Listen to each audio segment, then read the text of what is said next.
Hey, thanks for joining us today. Joshua wants to talk about Spooktober. which is not an actual thing. I don't. No, We're not for necessarily making everything for about October, we're going to talk about in the um spirit of Halloween. yes, for it being Halloween soon. Um, we are going to be talking about uh what The It movies. it movies, but not just it movies, just how um just scary movies in general maybe has affected filmmaking. Yeah. Um, how thrillers, how um right now what we're looking at, there's a lot of Stephen King movies coming out. Mm-hmm. There was the It Chapter 2's in theaters right now, about to come out on DVD. There's a new Netflix show, or I don't know if it's a show or movie, Tall Grass. That's Stephen King. I've not watched that yet. And then there's also, they're advertising for a Shining, Shining. not Shining, Is a Shining Shining like an type Amish film. book? It's based off The Shining. It's not. I don't think the original story was based off of it. Um, so there's a lot of those type of films coming out Yeah. today um in our culture.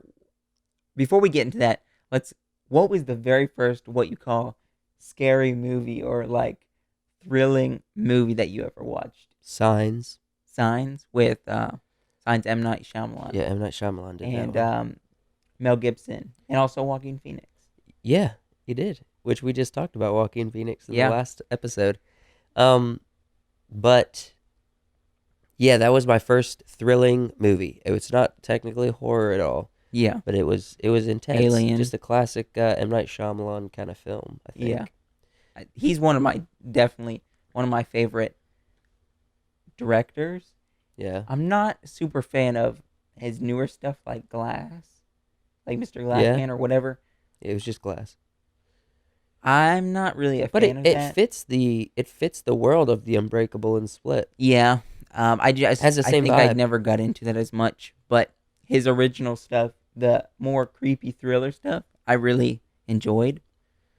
Yeah, The Um, Village is crazy. The Village too. Yeah, It's not that scary once you watch it a few times, but the first time you watch it, it's like, what is that? What is happening? yeah, It's very outside of the box. and recently I just watched It Chapter 2.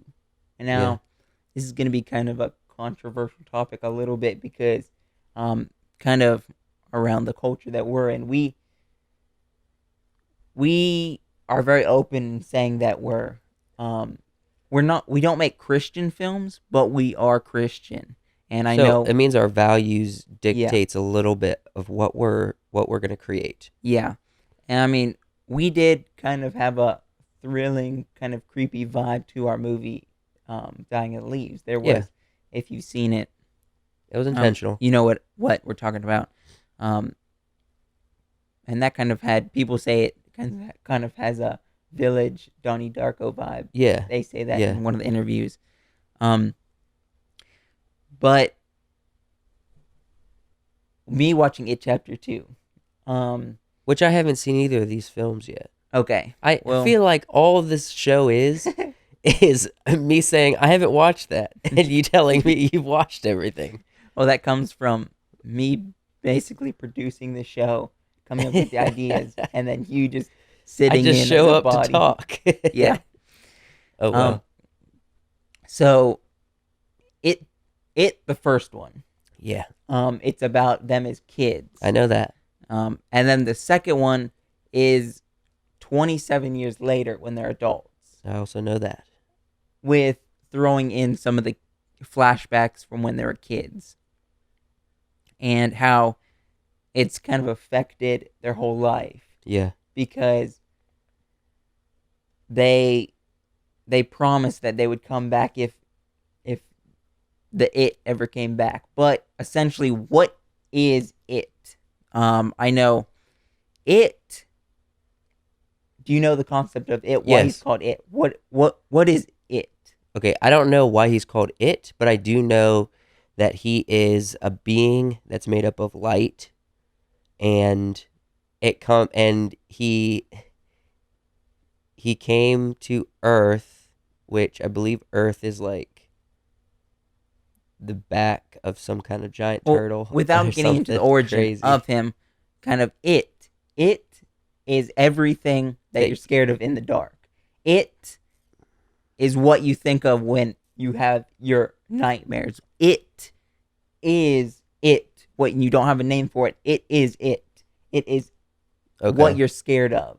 yeah, So, from Halloween, going back to Halloween,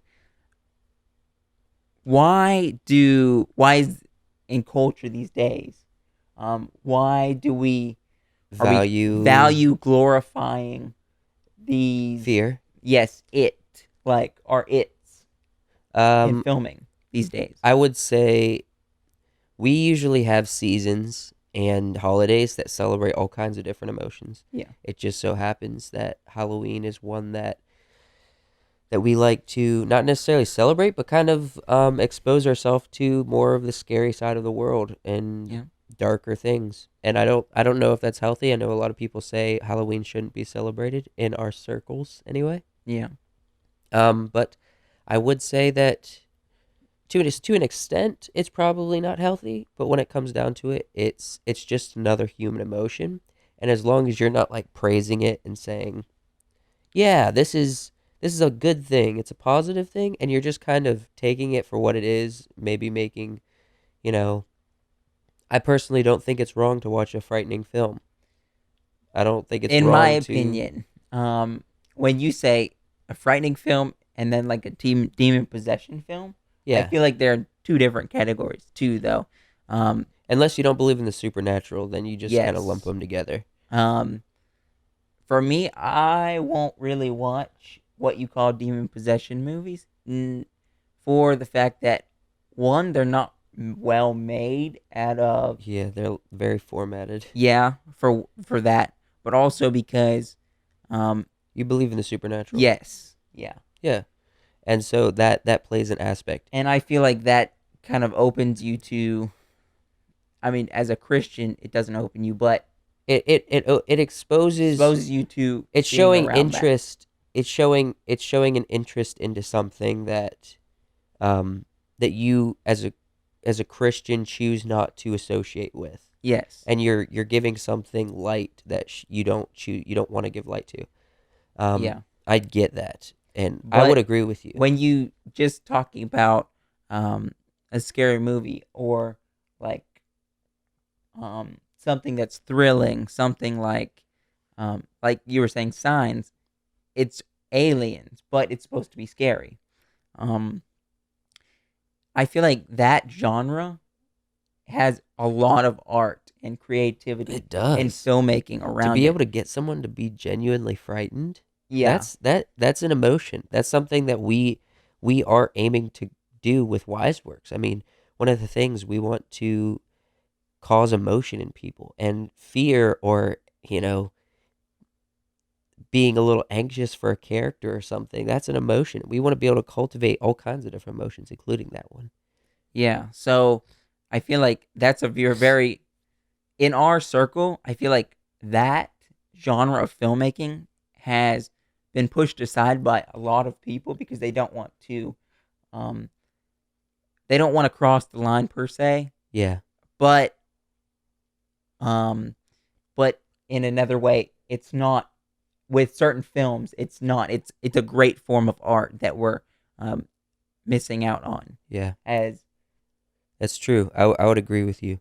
Let's continue talking about this in just a minute, but let's take a quick break first. okay. Right. So it's October, and Joshua keeps saying a phrase called Spooktober, and so Mhm. we want to just take a minute to advertise a couple films, short films on this channel that you can watch this October to celebrate the Halloween season.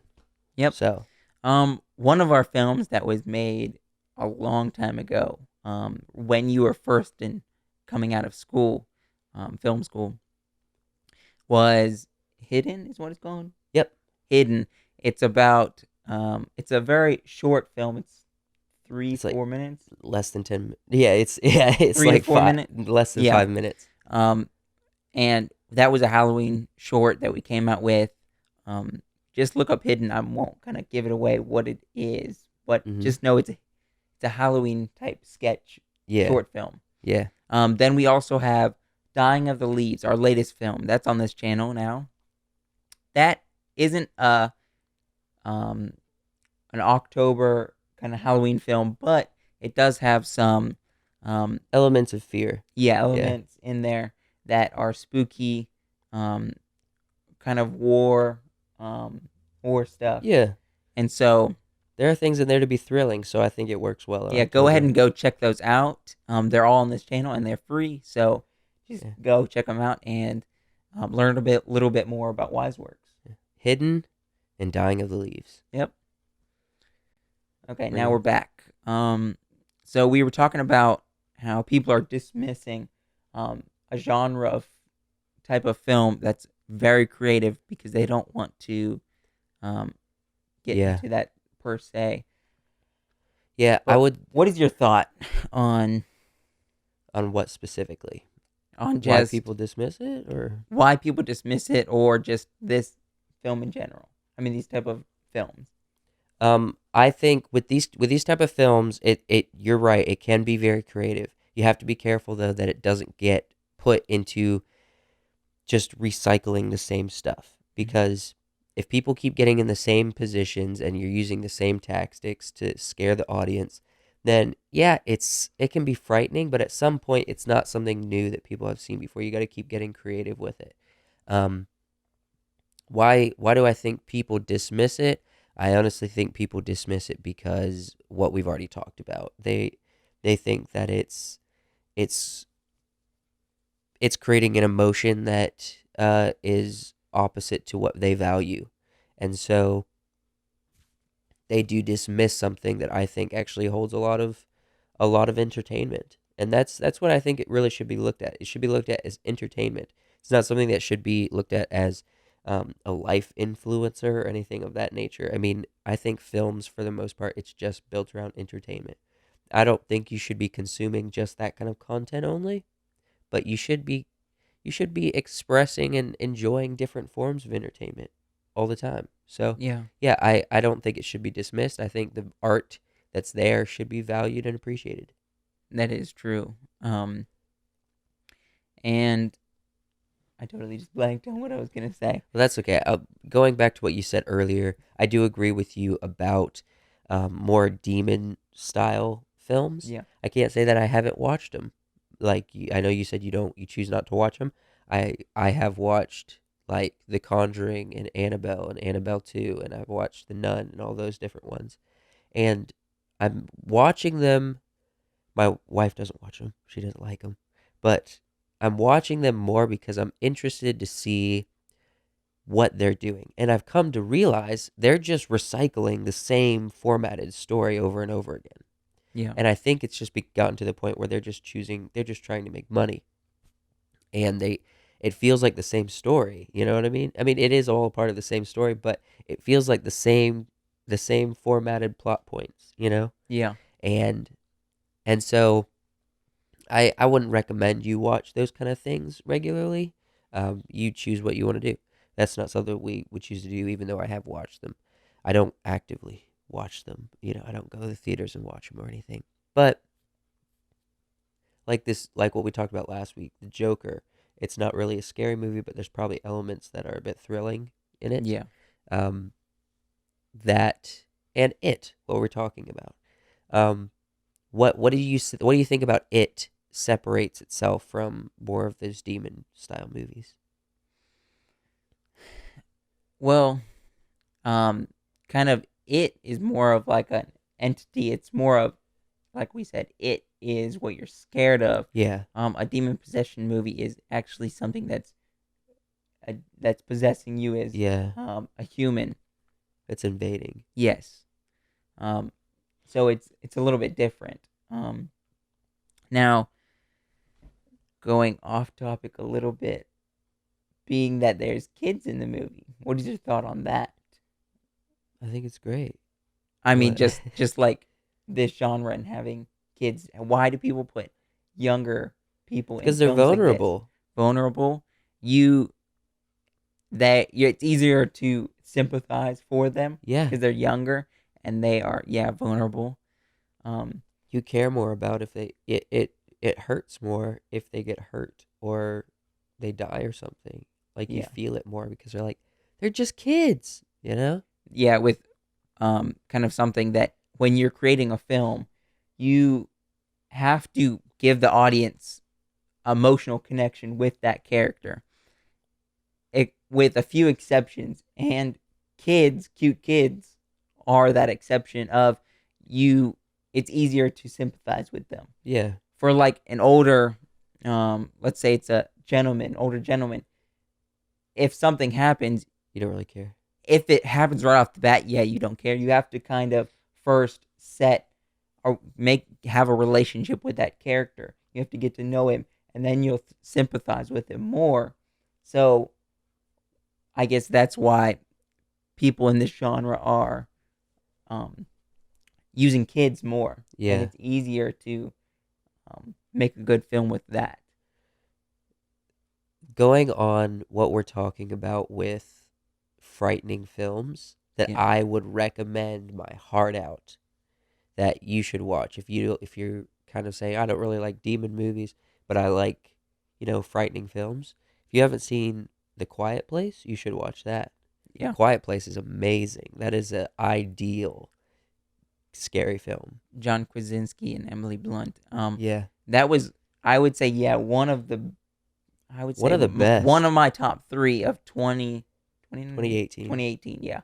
2018 films. That was probably, definitely one of my top 3. Yeah. It was really good. Movies like that need to come out more often. They do. Those are the kind of movies I want to see, That is true. I'm not really into slasher films. I'll watch them sometimes, but like just the serial killer stuff or the demon movies. But movies like that, where it's like a monster and crap, those are excellent. Yeah, that's definitely my favorite. And how they, being from like a filmmaker's perspective, there was no music in the whole film, just to be quiet.